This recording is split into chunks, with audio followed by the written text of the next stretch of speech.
Bom dia, pessoal. Então, nós vamos começar a nossa reunião anátomo-clínica.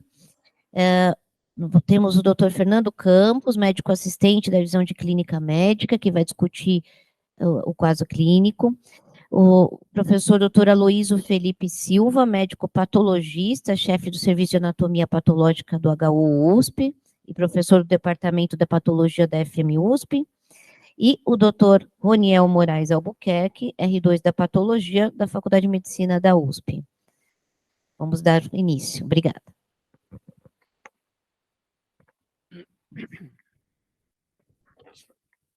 Bom dia a todos. Obrigado, Luciana, pelo convite. Obrigado pela parceria com a Luísa e com o Rony. Bom, vamos começar a apresentar, por favor. O caso que que escolhemos para apresentar hoje é um paciente que ficou muito pouco tempo no pronto-socorro. Um caso do pronto-socorro aqui do HU, não chegou aí para a enfermaria. E estou explicando isso porque as anotações que nós temos com relação à história, documentação de exame físico, às vezes possam ser sucintas, porque o caso ficou muito pouco tempo e, como eu disse, é um caso do pronto-socorro. Então, é um paciente que eu retirei a identificação, é um paciente masculino de 53 anos de idade, que deu entrada no HU no dia 19/3/2022, às 15 horas. E o tempo de internação hospitalar foi de 15 horas. Então, ele ficou aqui no pronto-socorro 15 horas. É um paciente que foi transferido do pronto-socorro Bandeirantes com o diagnóstico de choque refratário. Esse paciente tem um diagnóstico prévio de diabetes mellitus em uso de metformina, é um etilista crônico, no prontuário havia essa expressão, referido como um etilista pesado. Internações prévias por pancreatite, em vários locais. Independente para as atividades instrumentais e atividades básicas da vida diária. Há 8 anos, esse paciente sofreu uma fratura de tornozelo, foi atendido aqui no HU e tratado no Hospital do Pari. Aparentemente, foi feito um tratamento cirúrgico nessa fratura. Ele procura o PS Bandeirantes no dia 18/3, com queixa de icterícia há 15 dias e colúria, acompanhado de colúria. Cabe ressaltar que esse paciente era um etilista ativo. Há 5 dias, mesmo ele estando lá com a icterícia, ficou em casa e há 5 dias ele apresentou tosse com expectoração, seguida de astenia, cansaço, dor abdominal, e ele referia inicialmente essa dor abdominal como sendo no flanco direito. E depois, em uma outra entrevista, essa dor era em faixa no mesogástrio, acompanhada de vômitos. A entrada no PS Bandeirantes, ele estava em Glasgow 15, tinha uma PA de 70/45, a frequência cardíaca 130, saturando 96, uma temperatura de 37,2 e uma glicemia capilar de 207. O exame físico anotado lá naquele serviço, ele só dizia dor à palpação superficial do abdômen.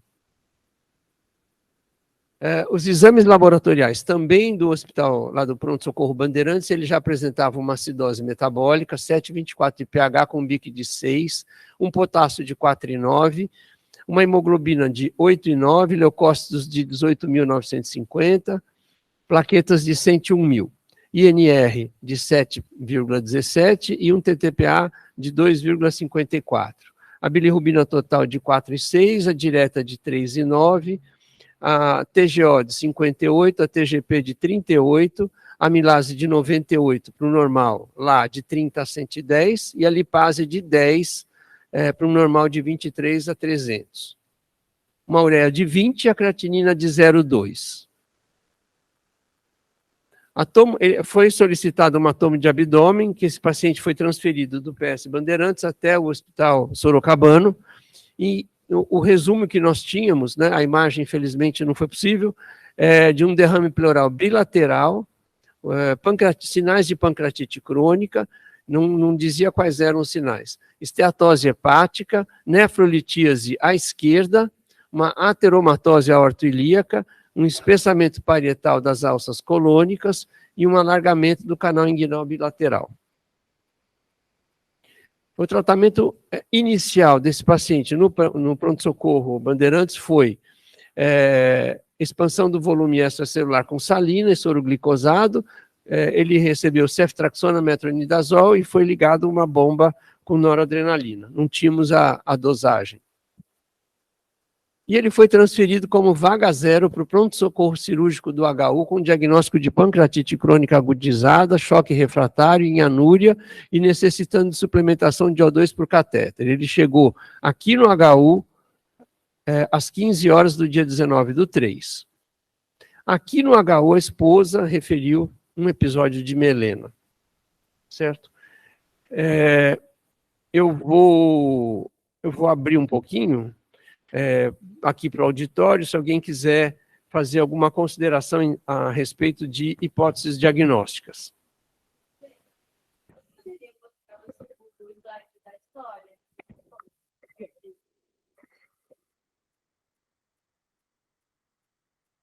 A doutora Ana Paula pediu para que voltasse na história. A idade dele é de 53 anos. Um homem, 53 anos, etilista, atual, e como eu escrevi ali, estava como pesado, internações prévias por pancreatite, previamente independente, há 8 anos tinham tido uma fratura tratada cirurgicamente, procura o PS Bandeirante com queixa de icterícia e colúria, seguido de tosse, expectoração, astenia, cansaço, dor abdominal, que inicialmente era flanco direito e depois foi referida como em faixa no mesogástrio. Chegou neurologicamente em Glasgow 15, PA baixa, taquicárdico, saturando bem, subfebril, destro de 207, e dor à palpação superficial do mesogástrio, superficial do abdômen. E esses exames laboratoriais. Alguém quer levantar alguma hipótese? Ele foi transferido para cá como um choque refratário num paciente com pancreatite crônica agudizada.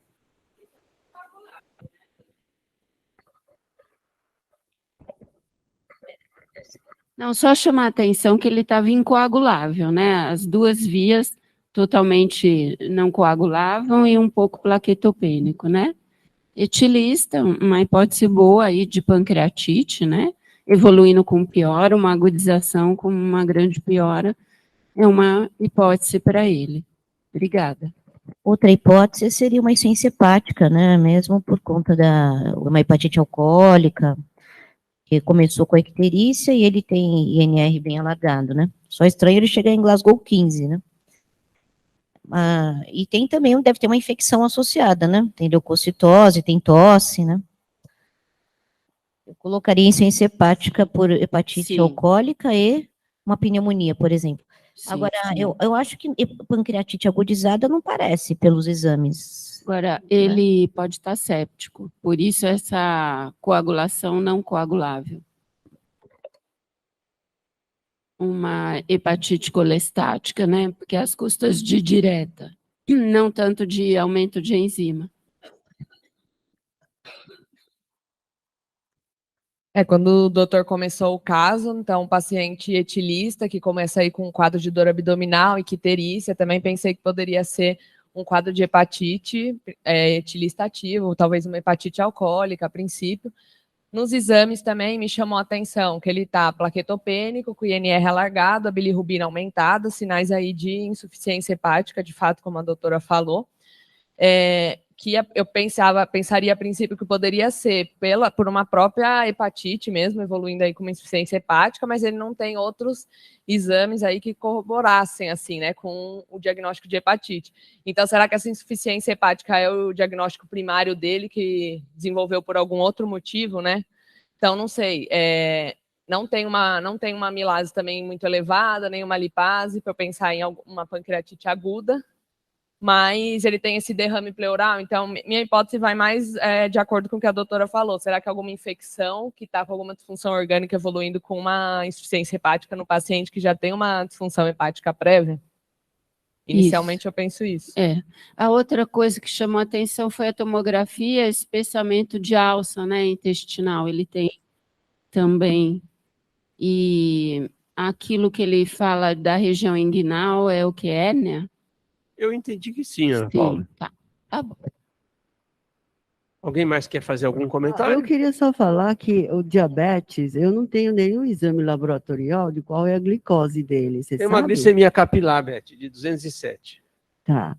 Uma das coisas que a gente dá para entender que esse paciente tem uma doença hepática, né? Que provavelmente de origem alcoólica. Aí, de alguma maneira, ele se descompensou, que foi a melena, que isso significa ele sangrou. Se ele sangrou e depois desse sangramento ele piorou e a ascite aumentou e aí deu derrame pleural, e o que ele é só sangramento ou ele tinha algo a mais, né, que poderia causar essa infecção? É só uma PBE ou é uma infecção que poderia ser, está vindo de cólon, que pode ser diverticulite, ou alguma outra infecção que a gente não está conseguindo enxergar? Ele estava séptico, né, com pH 7,24, que não é por causa do diabetes, provavelmente por uma infecção, né, que poderia estar, que pode ser PBE ou pode ser da parte intestinal. A doutora Ana Paula está perguntando se o paciente tinha ascite. Não sei, não está anotado. Não está anotado e nem na toma também não mostra. Quer falar, querida?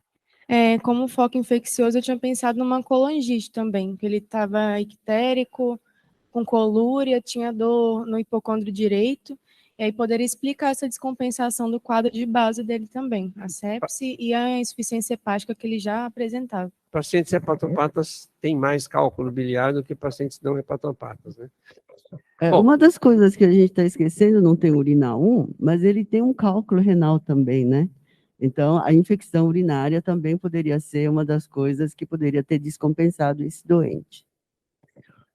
O que eu queria comentar é que esse é um caso em que a documentação que foi conseguida, né, ela deixa assim, algumas dúvidas.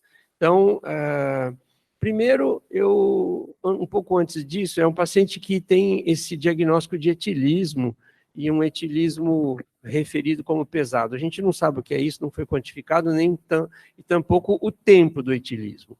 Então, vamos considerar que seja um paciente que tem uma carga de ingestão etílica alta e a longo tempo, porque ele tem diagnósticos prévios de pancreatite crônica. Então, ele não deve ter começado a beber ontem, né? Beber alcoólicos. Então, todo paciente etilista, ele é pluridoente, né? O álcool acomete o pâncreas, o fígado, o sistema hematopoético, o coração.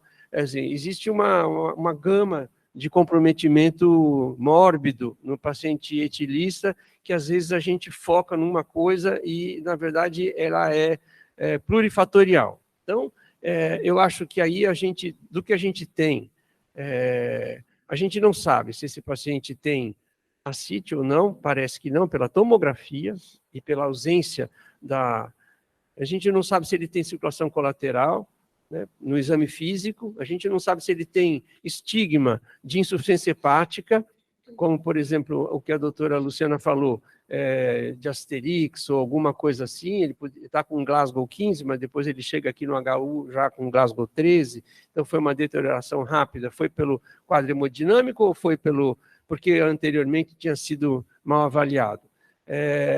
Se ele tivesse circulação colateral, uma esplenomegalia, que também não foi vista, não foi escrita, a gente poderia pensar num sangramento gastrointestinal, até corroboraria, né? Tanto de varizes como de úlcera duodenal.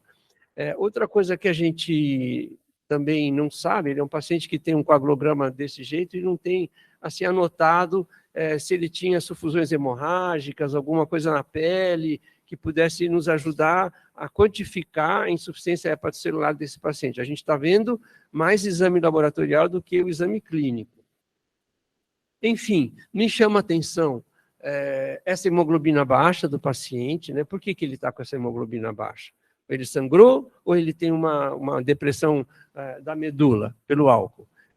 Ele responde bem com 18 mil leucócitos e as plaquetas baixas. Essas plaquetas, elas são decorrentes aí de um sequestro esplênico ou de um quadro séptico atual que está consumindo. Então, ele estaria numa CVD, certo? Ou é uma plaqueta baixa por depressão medular também pelo álcool. É o que a gente pode levantar. O INR e o TTPA alargados, como a doutora Ana Paula falou, podem ser tanto por deficiência de síntese hepática, de fatores de coagulação, como por consumo, de acordo aí com a hipótese de um foco séptico. As transaminases não estão elevadas por quê? Porque ele já queimou todo o hepatócito, não tem mais hepatócito para liberar a transaminase, e então ele tem uma insuficiência hepática gravíssima, certo? Quando não aumenta mais transaminase. Então, para hepatite alcoólica com transaminases nesse nível, eu acho ele pode ter uma doença hepática crônica, mas talvez agora eu ficaria em dúvida se tem hepatite ou não. A amilase lipase baixa, né, também fala um pouco contra uma pancreatite aguda, né? Também vale a gente lembrar que ele pode ter fibrose do pâncreas todo, né, pela pancreatite crônica, e não tem pseudocisto, porque senão teria uma hiperamilasemia mantida, também é esquisito. E chegou com uma creatinina com uma função renal boa. Então, as hipóteses que foram levantadas aqui foram hepatite alcoólica, uma pancreatite aguda, um abscesso, que poderia ser um foco infeccioso pulmonar, e a doutora Elizabeth lembrou de infecção urinária. E a sepse, né? Tudo bem, mas de que foco? Né? Então, Colangite também. a colangite, perdão.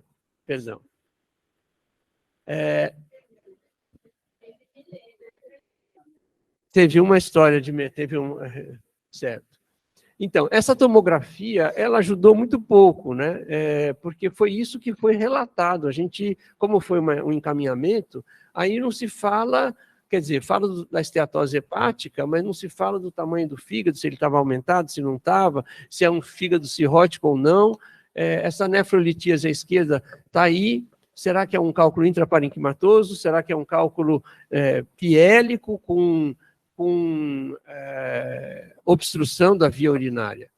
A teromatose aortoilíaca, para mim, é esquisito, né? Ele tem pouca idade, 53 anos, e etilista. Normalmente a gente vê a autópsia de paciente etilista com pouca aterosclerose. Mas um espessamento parietal das alças colônicas, não sei interpretar esse contexto, e alargamento do canal inguinal. Quer dizer, deram importância para esse alargamento e outras coisas a gente não conseguiu ver. Se tinha derrame bilateral, não tinha, provavelmente não tinha, talvez essa tomografia foi de abdômen, não subiu tanto o pulmão, podia ser que tivesse alguma coisa no pulmão que não foi vista. A tomo ajudou no sentido de que não tem dilatação das vias biliares, né? Então, para a síndrome ictérica, não parece ser obstrutiva. Pois eu coloquei o que a gente tinha, né? E não tem ascite, né? Eu não vi o laudo do radiologista.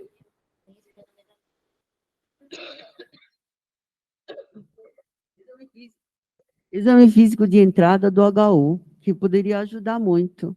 Tá certo. Então, vamos lá. Transferido, chegou às 15 horas. Chega em mau estado geral, confuso, descorado, desidratado. O Glasgow está entre 13 e 14, a PA de 64/49, pulso de 111, saturação não lida pelo aparelho, extremidades frias, cianóticas, presença de estertor crepitante na base pulmonar direita, com palpação dolorosa do abdômen que se apresentava globoso, os ruídos eram presentes. No membro inferior esquerdo havia presença de ferida no local de prótese ortopédica com saída de secreção purulenta.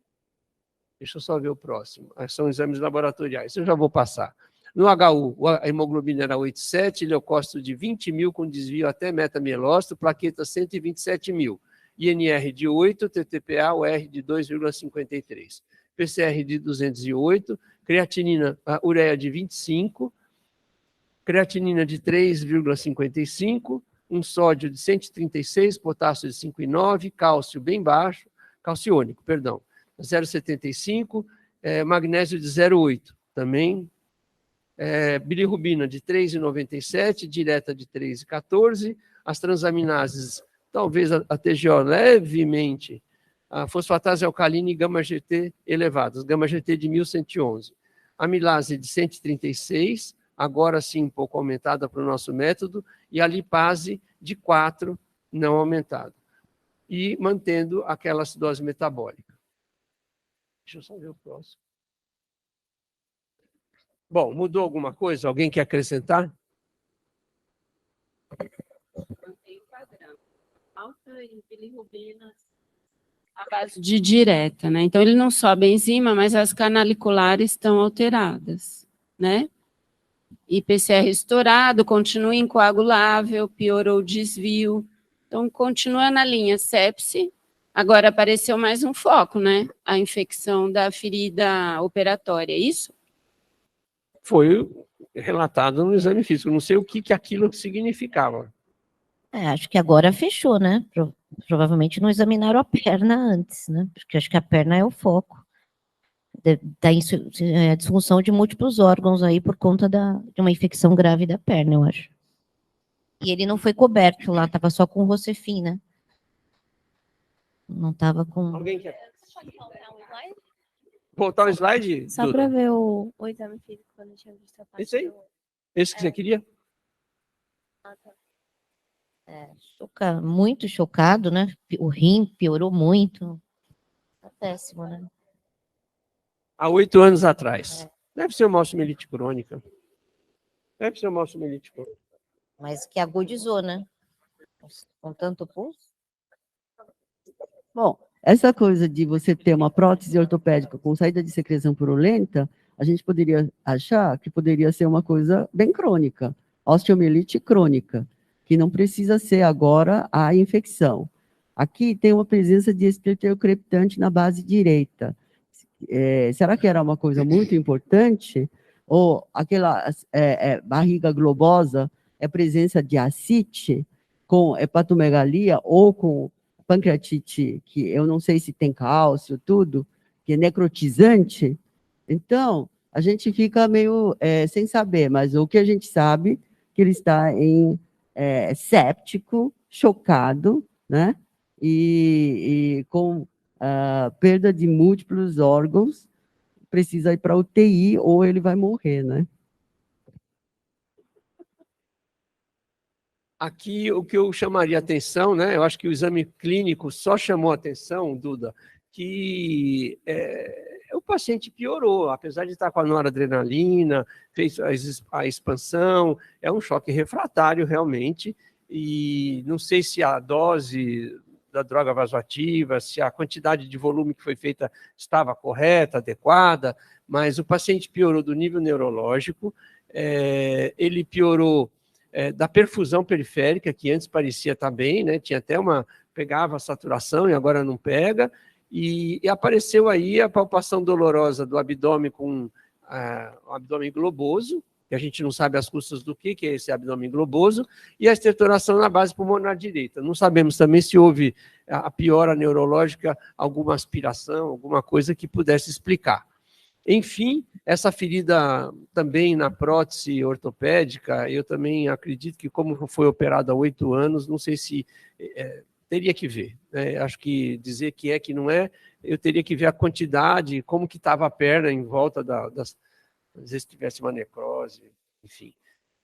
Dos exames laboratoriais, eu acho que o que chama atenção é o aumento da leucocitose, a insuficiência renal, essa ureia de 25 para a creatinina de 3,55 é bem característico do paciente que não produz ureia, né? Não tem fígado para produzir ureia, então ele não consegue ir para 100 e pouco ou 200 de ureia porque ele não tem fígado. Então a insuficiência hepática deve ser importante em termos de doença crônica do fígado. Esse perfil eletrolítico dele com cálcio baixo poderia até a gente pensar que seria um sinal de mau prognóstico na pancreatite aguda, se é o que ele tivesse, né?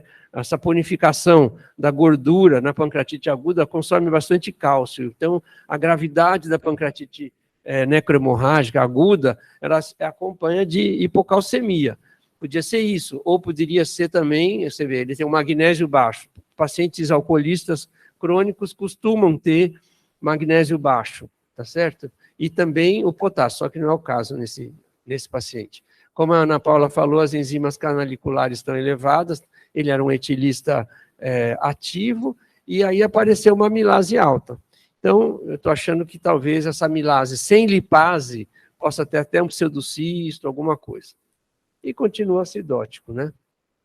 Devido à deterioração clínica rápida para insuficiência respiratória, o paciente foi entubado e colocado em ventilação mecânica após sedação, necessitando de FiO2 de 100% para manter uma oximetria razoável, associados à prescrição de vanco e vasopressina. No entanto, após 15 horas da chegada, apresentou parada. No pronto-socorro.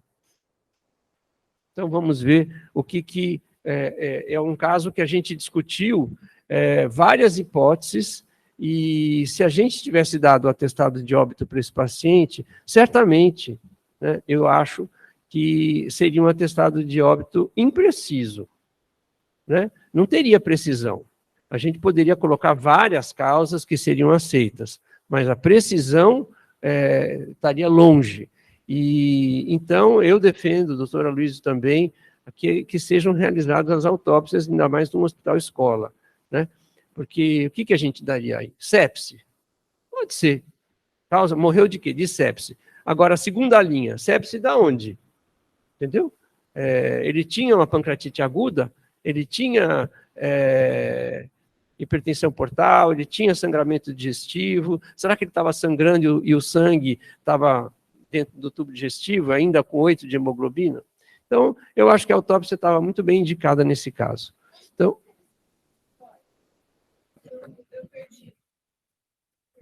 O começo da história dele foi mais lento ou foi agudo? A gente tem isso? não, ele tem 15 dias de história. Que De ficou em dor casa. abdominal? Não, de icterícia e colúria. Ah, icterícia e colúria. Tá. Depois veio um quadro de tosse com expectoração, cansaço, astenia, e aí ele procurou o hospital. Nós não temos nada de pulmão, né? Um raio-x nós não temos. Não, Entendi.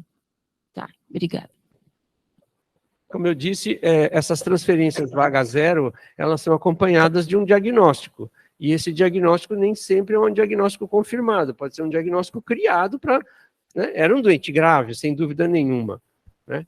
Para ficar no pronto-socorro, talvez não fosse o melhor lugar, mas ele ficou e faleceu no pronto-socorro. Aloysio, eu chamo o Rony? Rony, vamos chamar você para entrar na discussão e apresentar a autópsia para a gente, por favor. Tá ótimo. Vamos lá. Meu nome é Roniel, sou R2 da patologia do HC, e eu fui orientado pelo Dr. Aloysio na autópsia do caso que chegou para a gente como VO 222709, que é a autópsia do paciente em questão. Ao exame externo, a gente tinha um cadáver de sexo masculino, pesando 75 quilos e 1,70 m, tinha uma pele e mucosas ictéricas de 2 cruzes em 4. O estado eutrófico físico dele era aparente, não tinha nenhuma caquexia, alguma coisa do tipo.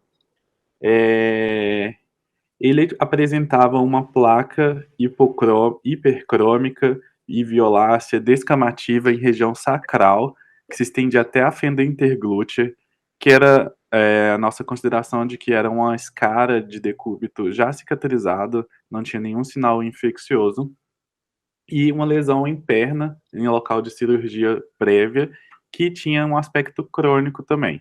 Não foi uma lesão que chamou nossa atenção durante o exame externo. Logo a abertura, veio a presença de ascite. A medida estimada foi de cerca de 1 litro de líquido acítico e citrino, não tinha características purulentas. E na segunda imagem a gente consegue ver que tinha um discreto derrame pleural. Aqui ele é um pouco hemorrágico, mas é por contaminação da abertura da caixa torácica, né? A gente, durante a autópsia, era um discreto derrame pleural citrino mesmo. Então, o paciente tinha um ascite bem significativa, ictérico, e já na começou com fibra relativamente 2,140 kg, quando o limite é até 5. Então, o exame macroscópico da peça do fígado era um fígado de um peso relativamente, discretamente aumentado, né? Tinha 2,140 kg, e a gente, na superfície, era um fígado amarelado, com a superfície um pouco granulosa, tinha algumas áreas de retração, e ao corte a gente confirmou que era um fígado de aspecto granuloso, com micronódulos difusos e com algumas áreas um pouco mais amareladas que outras áreas. Ainda na macroscopia, a gente conseguia ver que alguns ductos... Aqui a primeira foto microscópica do fígado, a gente vê que é um parênquima intensamente substituído por nódulos fibróticos. A gente consegue ver que ele forma essa aparência nodular, né? Que é o típico de um fígado cirrótico. Quando a gente vê nas colorações específicas, que são colorações específicas para fibrose e esse aspecto mais crônico, a gente vê, né, no maçom e no picrocílios, a delimitação mais precisa desses nódulos. O picrocílio, ele fica, é uma marcação de colágeno, ele marca essa nodulação bem clara para a gente, que era um fígado bem cirrótico, totalmente substituído por essas nodulações. Além disso, quando a gente avalia em um maior aumento, praticamente toda a superfície hepática apresentava hepatócitos com o citoplasma negativo, né, com essas grandes áreas negativas, brancas, em seu interior. Isso é traduzido para a gente em grandes acúmulos de gordura, né, de lipídios no interior do citoplasma. Então, a gente já começou a pensar num paciente com fígado esteatótico. Em outras áreas, quando a gente analisava, a gente via a presença de algumas células de infiltrado inflamatório, mais crônico, né, mais linfoestiocitário, e algumas alterações de hepatócitos que sugerem agressão. Então, que sugerem uma agressão mais crônica. Alguns hepatócitos balonizados, aumentados de tamanho. Então, a gente tinha um fígado com uma esteato hepatite crônica. E alguns detalhes chamou a atenção para a gente. O principal deles foi a presença desses corpúsculos hialinos, né, bem rosinha, no interior dos hepatócitos, que são, na verdade, acúmulos de proteína, são os corpúsculos de Mallory, que indicam para a gente, eles não são patognomônicos, mas eles indicam para a gente possível relação com alcoolismo. Então, a gente tem uma esteatohepatite alcoólica crônica nesse paciente. Em algumas áreas, a gente conseguia perceber a presença de plugs de bilirrubina, que é onde a seta está indicando, que citoscopia e nos exames laboratoriais. Esse paciente estava tendo uma colestase, até agora, intrahepática, a gente não tem nenhuma causa estabelecida, mas a gente tem sinais de que essa colestase não tinha aspecto obstrutivo, porque a gente, por exemplo, no tecido adjacente, a gente não vê uma proliferação ductular, a gente não vê dilatação de ductos biliares, e durante a dissecação da autópsia, a gente também não achou nenhuma obstrução das vias biliares desse paciente. Então, ele tinha um acúmulo de bilirrubina em canalículas, mais intrahepático, que, a princípio, pode estar relacionado à condição do paciente.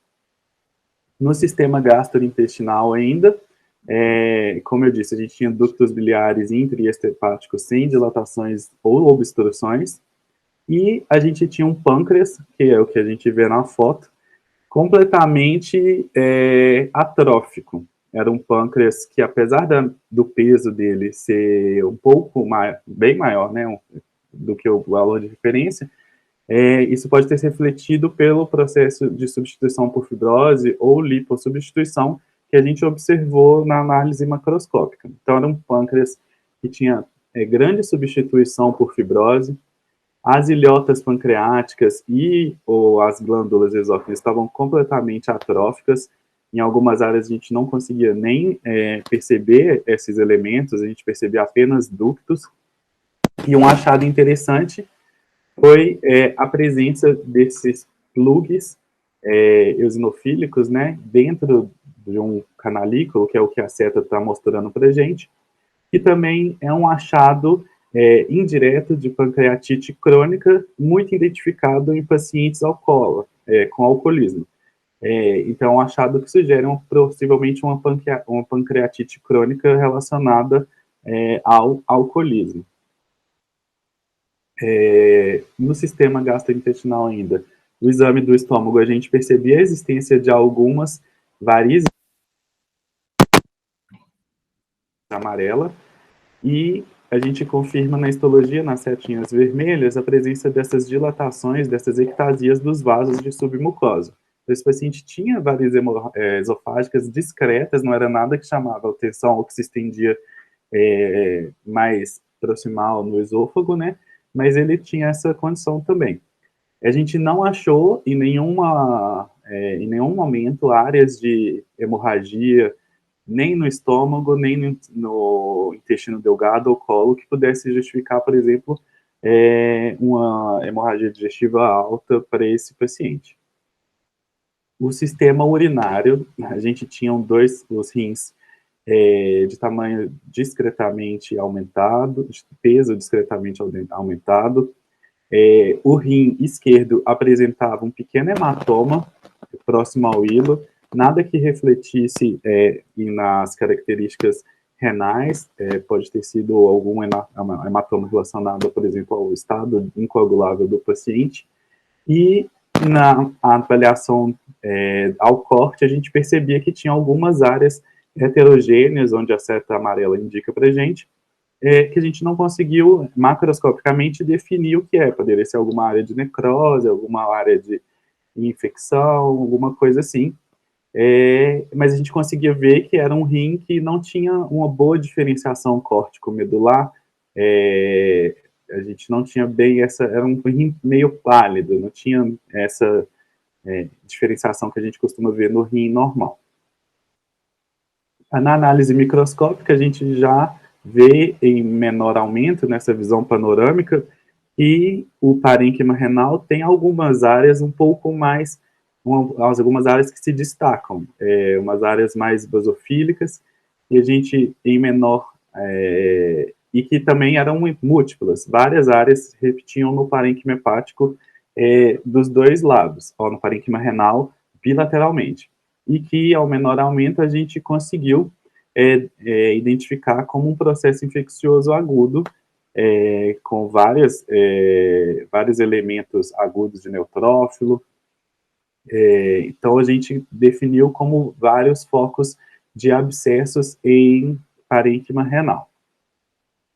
A gente fez uma coloração específica de Gram para poder, talvez, identificar qual fosse o organismo.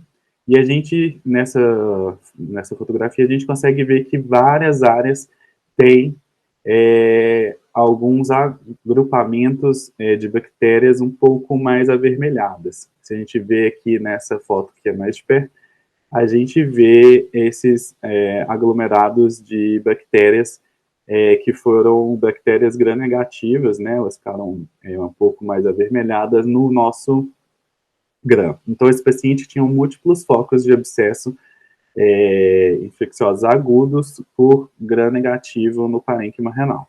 Além disso, ele tinha algumas alterações aqui nessa fotografia de PAS, que é uma coloração que a gente usa para evidenciar algumas alterações nos glomérulos. A gente percebia alterações compatíveis com com uma nefropatia diabética inicial. Tinha uma expansão,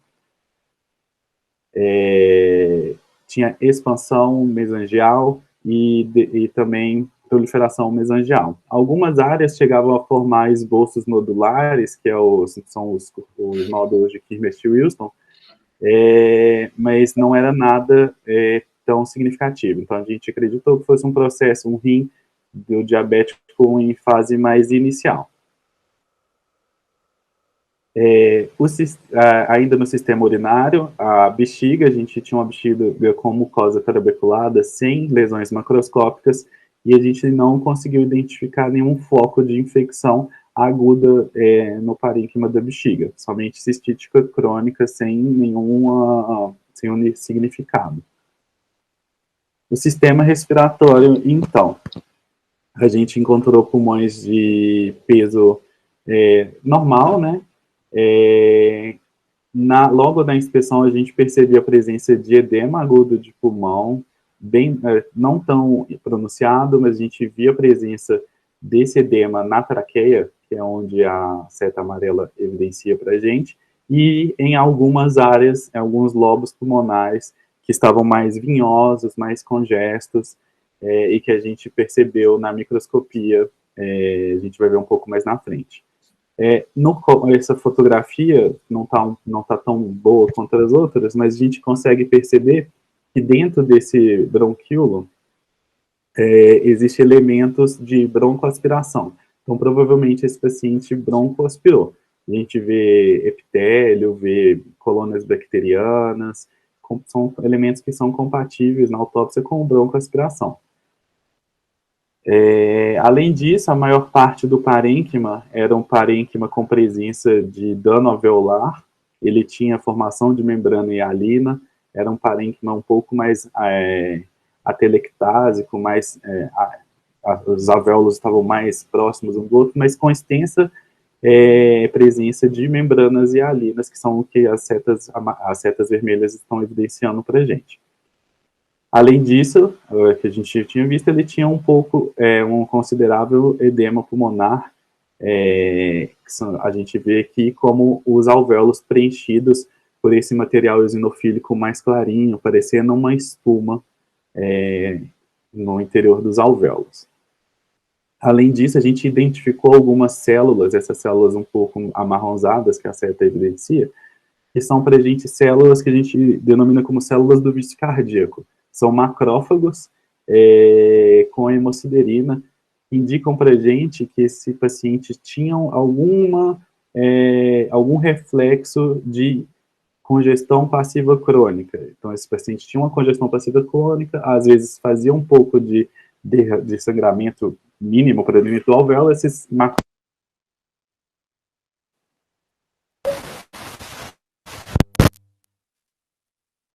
dessa hemosiderina ficavam nessa coloração.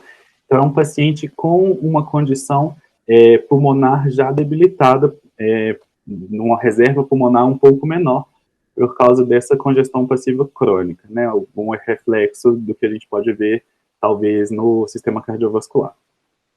E aqui a gente tem o sistema cardiovascular, um coração discretamente aumentado, de 330 gramas, tinha um pouco de derrame citrino, que é evidenciado pela seta amarela. E aí, um coração com uma gordura epicárdica moderada e o ventrículo esquerdo medindo 2 centímetros, quando o valor de referência é de 1,5 centímetros. Então, ele tinha uma hipertrofia de ventrículo esquerdo. A aorta tinha algumas placas de aterosclerose calcificada, mas nada que fosse significativo. Aqui a gente consegue ver a histologia do coração, não está tão próximo, mas a gente consegue perceber que tem algumas áreas de fibrose, que são essas áreas mais claras, e imprimindo esses feixes muscular, que é o que a gente denomina de miocardioesclerose. E aqui nessa artéria, ao lado, a gente consegue ver a presença de uma placa aterosclerótica com calcificação na coronária, evidenciando para a gente um risco cardiovascular aumentado desse paciente, claro, mas uma aterosclerose coronariana moderada. Ela chegava quase a 50%, a gente pode pôr uns 35%, 40% de obstrução, mas não tinha nenhuma alteração aguda, não tinha um trombo agudo que pudesse justificar, por exemplo, um infarto nesse paciente. Então, ele tinha uma condição cardíaca mais crônica também. De sistema retículo endotelial, a gente tinha um baço de peso discretamente aumentado. Aqui a gente consegue ver que os folículos linfóides estavam mais densificados, por vezes com presença de neutrófilos. A gente não vai ver com detalhes na fotografia, mas é uma condição que a gente denomina de esplenite aguda e pode estar relacionada ao processo séptico do paciente. E o que chamou bastante atenção foi a medula óssea desse paciente, um paciente de 50 anos mais ou menos. Ele deveria ter uma população celular de aproximadamente 50% dos elementos celulares da medula. A gente vê, então, que é uma medula praticamente sem elementos celulares. Ela era quase que toda lipossubstituída. A gente consegue ver que, em maior aumento, grandes vacúolos, né, esses vacúolos brancos são de lipossubstituição. Então, ele tinha uma medula hiposcelular, e os elementos que existiam, ele tinha praticamente todos os elementos das séries granulocítica, eritrocítica e megacariocítica, com discreto aumento de série granulocítica, possivelmente também de caráter reacional. Mas ele era um paciente que tinha essa medula hiposcelular. De sistema nervoso central, então, a gente tinha um cérebro discretamente edemaciado, com vasos congestos, e na histologia a gente percebia a presença de alguns neurônios apoptóticos, que é onde a seta está indicando para a gente, que são os famosos neurônios vermelhos. Eles apresentam essa retração, ficam um pouco mais condensados e indicam dano hipóxico isquêmico desse paciente. Então, para a gente finalizar os achados de autópsia, a gente tem um paciente que é etilista crônico, com uma esteatohepatite alcoólica e uma pancreatite crônica também devido ao etilismo. Esse esteatohepatite alcoólica se progrediu para uma cirrose e pode estar relacionada à presença de ascite no paciente, esplenomegalia discreta, varizes esofágicas e insuficiência hepática crônica. Além disso, a cirrose, como a gente sabe, é um fator já conhecido de imunossupressão, que pode ter levado à pielonefrite aguda desse paciente. A pielonefrite, então, para a gente, foi interpretada como o foco do processo séptico que o paciente estava desenvolvendo e levou à disfunção orgânica, que foi responsável pelo Acute on Chronic Liver Failure, que é o que a gente conhece já, né, como agudização do processo de insuficiência hepática crônica, que pode estar relacionada com o aumento do RNI do paciente e a icterícia e colestase que a gente viu durante os achados. Pode ter levado à aspiração, devido ao rebaixamento de consciência, com dano alveolar pulmonar, e também a lesão hipóxico-isquêmica cerebral. Tudo isso junto, culminando no óbito do paciente, por disfunção orgânica múltipla. Além disso, a insuficiência hepática crônica pode estar relacionada aos achados de aumento de RNI e a icterícia do paciente. A gente viu também hipoplasia da medula óssea, que provavelmente está relacionada ao etilismo crônico, e pode contribuir para o processo de imunossupressão que levou à pielonefrite nesse paciente. É um paciente que tinha ainda diabetes mellitus, que em parte pode ser uma própria, né, diabetes mellitus que a gente conhece, mas também pode ter um componente relacionado a essa pancreatite crônica com destruição das ilhotas pancreáticas, uma insuficiência pancreática devido ao etilismo.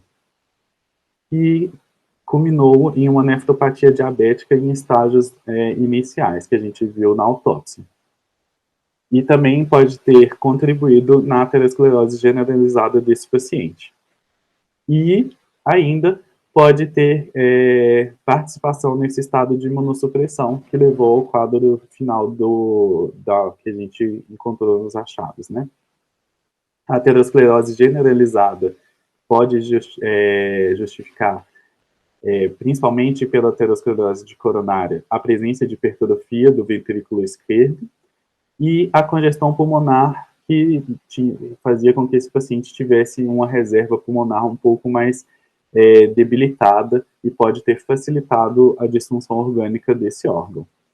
De demais achados, a gente teve um enfisema pulmonar periférico, que pode ser um enfisema inespecífico, né, relacionado à idade, a gente não sabia se ele era tabagista. Um paciente com hiperplasia prostática benigna, uma próstata discretamente de peso elevado, uma esofagite crônica inespecífica também, e a escara sacral, que a gente tinha comentado no início do exame. Então, a gente concluiu que o foco infeccioso desse paciente, né, era de foco urinário, e a infecção urinária e a cirrose já é uma dupla bem conhecida, é uma infecção muito comum nesses pacientes e que aumenta a morbidade e mortalidade.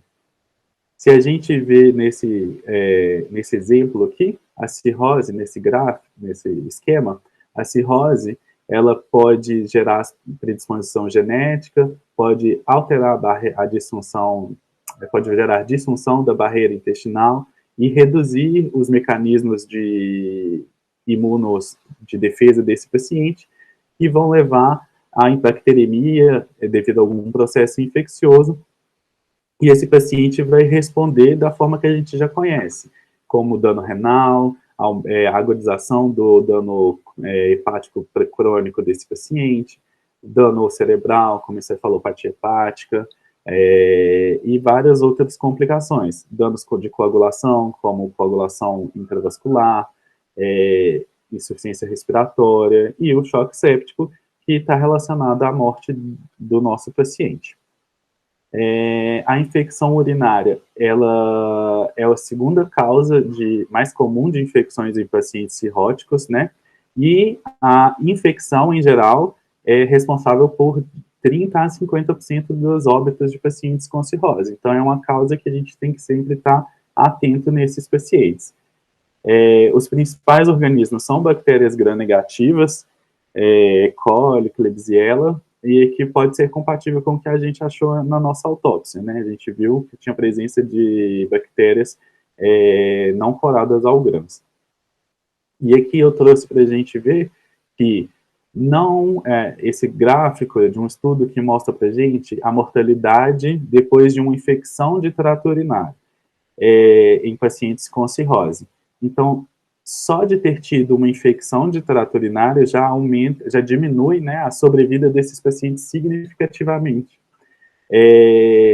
Então, é um aspecto que a gente tem que sempre ter atenção, de infecção urinária e paciente cirrótico.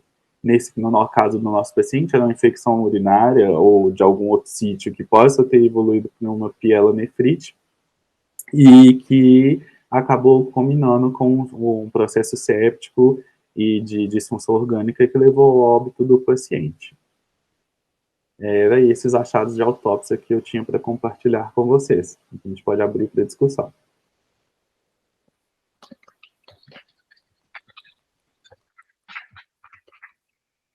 Obrigado, Rony, pela apresentação. Acho que da minha parte, que eu senti, infelizmente, depois temos que até falar com o Fábio, porque é que a apresentação em termos de imagem teve uma alteração na cor. É o projetor? Tá. Rony, eu queria te perguntar, você fez você amostrou quase todo o paciente, né? E falou você no final citou aí um algoritmo, o comprometimento da adrenal. Você teve a chance de ver a adrenal desse paciente? Sim, a gente sempre representa a adrenal. No caso desse paciente, a gente tinha uma adrenal com alterações reativas, não tinha nenhuma alteração específica. Não tinha uma tribose, não tinha uma isquemia, uma hemorragia da adrenal desse paciente. Não, são só alterações reativas. Tá certo.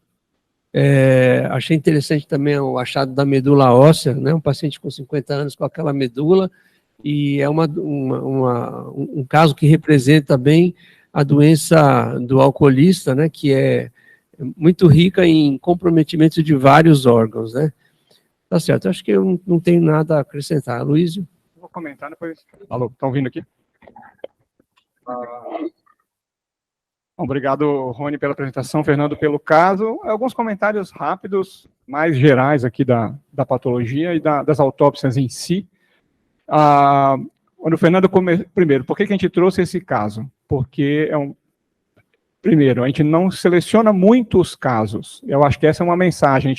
O Fernando trouxe, o caso tem uma história curta, a gente não tem muita documentação, mas a gente traz os casos da vida real. É como é no pronto-socorro, é como é no hospital, e a gente acredita, há muitos anos que a gente faz essa reunião, de que a gente sempre aprende. Né? Para o nosso público médio, interno, os residentes, os médicos assistentes, é sempre uma oportunidade de revisar o caso, revisar a patologia e refrescar alguns pontos da investigação clínica. Né? Então, a gente trouxe por causa disso. E ele é muito rico da patologia.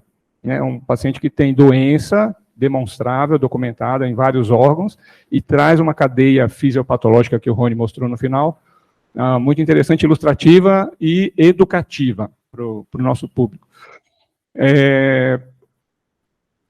Tinha indicação, né? Tinha indicação de trazer a autópsia, investigar, a gente esclareceu bastante dúvidas do caso, e aí alguns pontos técnicos e clínico-patológicos específicos. Então, a primeiríssima coisa que ele apresentou, a icterícia e a colestase, então ficou interpretado como o que a gente chama na patologia de colangite lenta, ou que a Ana Paula chamou de hepatite colestática, não obstrutiva, relacionada a um fator de base, seja a própria insuficiência hepática, mas mais provavelmente já indicava a sepse.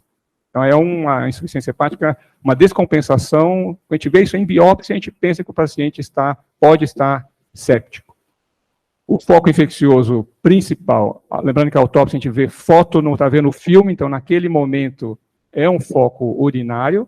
A gente acabou não trazendo a foto do cálculo, mas o cálculo deve ter predisposto também, mas o paciente cirrótico tem como complicação infecciosa, daquele artigo que a gente levantou, a segunda causa, infecção urinária, ele pode tinha o diabetes como complicador, então pode ter alguma alteração vesical, uma infecção de repetição, ou teve um outro foco infeccioso que disseminou para o rim, e naquele momento da autópsia a gente está enxergando nos rins, mas claramente um quadro inflamatório infeccioso com repercussão sistêmica.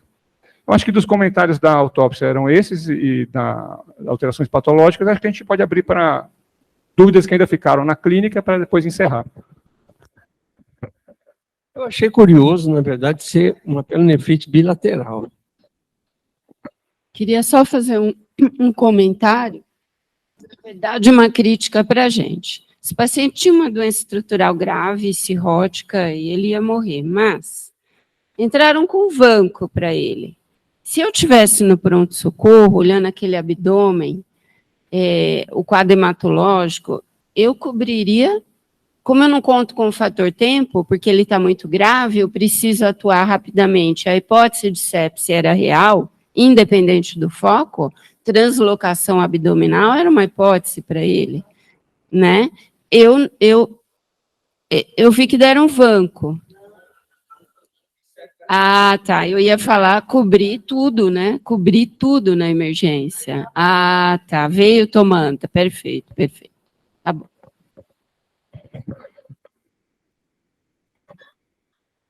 Alguém quer fazer alguma pergunta para o Rony? Quer comentar alguma coisa do carro? O Rodrigo. Fala, Rodrigo. Eu não. Só achei muito legal a apresentação. Agradeço. A Beth que falou que você queria. Não, lá no comecinho eu tinha levantado a mão, mas depois era para discutir o caso na parte clínica ainda, mas não, eu só queria... Você quer Não. Eu tinha, mas depois eu tirei. Agora não adianta. Um abraço. Obrigado para todo mundo aí. Bom, eu acho que, como ninguém quer perguntar mais nada, o caso está bem esclarecido e acho que é um grande ensinamento, apesar de que a reserva funcional desse paciente era pequena e, infelizmente, se a gente tivesse feito esse diagnóstico, não sei se mudaria o desfecho, né? Provavelmente não, né? Então, agradeço ao Rony, ao Luísio, a todos vocês e a reunião está encerrada.